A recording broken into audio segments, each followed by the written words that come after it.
আসসালামু আলাইকুম। আবারও চলে এসেছি নতুন একটি রেসিপি চিংড়ির মালাইকারি নিয়ে। বাঙালির ঘরে ঘরে প্রায় এই রেসিপিটি হয়ে থাকে। অনেকেই এটা খুব ভালো করে করেন, কিন্তু আমি কিভাবে রান্না করি সেই রেসিপিটি আজ শেয়ার করব। এখানে আমি কয়েকটি চিংড়ি নিয়েছি। চিংড়িগুলোর মাথার এবং লেজের দিকে যে ময়লা থাকে তা ফেলে দিয়ে ভালো করে পরিষ্কার করে ধুয়ে নিয়েছি। এখন আমি এর মধ্যে লবণ এবং হলুদ গুঁড়ো দিয়ে মেখে নিব।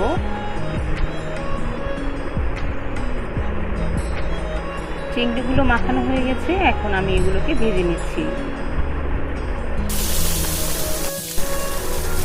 চিংড়ির খোসাগুলোকে আমি ফেলে দিইনি, কারণ খোসা ফেলে দিলে অনেক সময় চিংড়ির মাংসগুলো ফুলে ফুলে যায়। আপনারা চাইলে খোসাগুলো ফেলে দিতে পারেন। চিংড়ির এক পাশ ভাজা হয়ে গেলে আমি চিংড়িগুলোকে উল্টে দিব।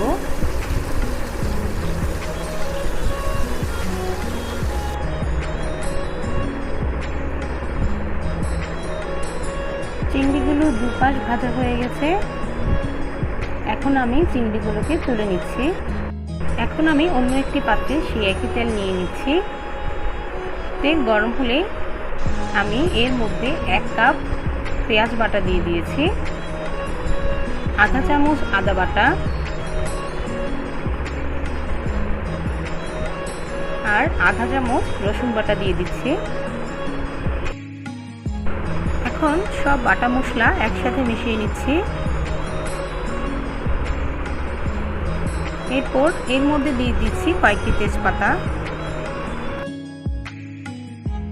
দিয়ে দিচ্ছি আধা চামচ হলুদ গুঁড়ো, 1 চামচ পরিমাণ মরিচ গুঁড়ো, 1 চামচ গরম মশলা, আধা চামচ ধনে গুঁড়া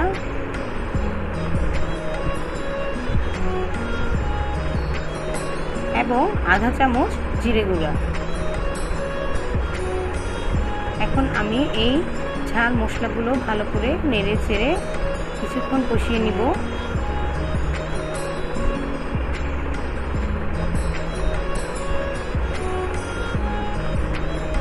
দিয়ে দিচ্ছি 2 চামচ টক দই।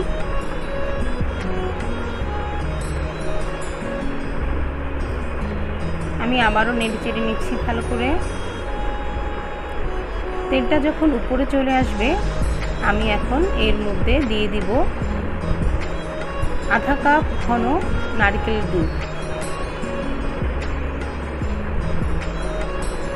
আপনাদের বাসায় যদি নারকেলের দুধ না থাকে, তাহলে আপনারা গুঁড়ো দুধের সাথে গরম পানি মিশিয়ে ইউজ করতে পারেন।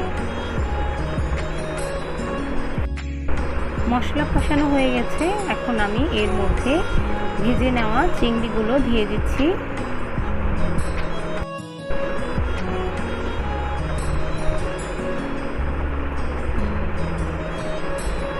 এখন আমি এর মধ্যে দিয়ে দিচ্ছি আধা কাপ পরিমাণ গরম পানি।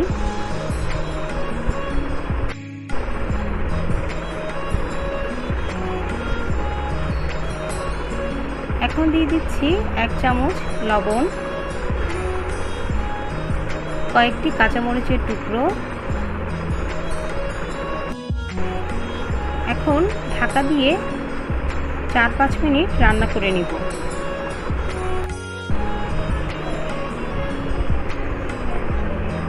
ঝোলটা ঘন হয়ে এসেছে, এ পর্যায়ে আমি 1 চামচ ঘি দিয়ে দিচ্ছি। ঘি শেষ পর্যায়ে দিলে ফ্লেভারটা ভালো পাওয়া যায়। এখন আমি আরও কিছুক্ষণের জন্য ঢাকা দিয়ে চুলার ফ্লেমটা অফ করে দিব। দেখুন, আমার চিংড়ির মালাইকারি রেডি। এটা দেখতে যেমন লোভনীয়, খেতেও বেশ মজা। পোলাও কিংবা সাদা ভাত যে কোনো কিছুর সাথে এই মালাইকারি খেতে অসাধারণ লাগে। আমার এই রেসিপিটি কেমন লাগলো কমেন্টস করে জানাবেন। আশা করি রেসিপিটি ভালো লেগেছে। ভালো লাগলে বাসায় অবশ্যই ট্রাই করবেন। ভিডিওটি দেখে আমার সাথে থাকার জন্য অসংখ্য ধন্যবাদ। আজকের মতো এখানেই বিদায় নিচ্ছি। দেখা হবে আবারও নতুন কোনো ভিডিও নিয়ে।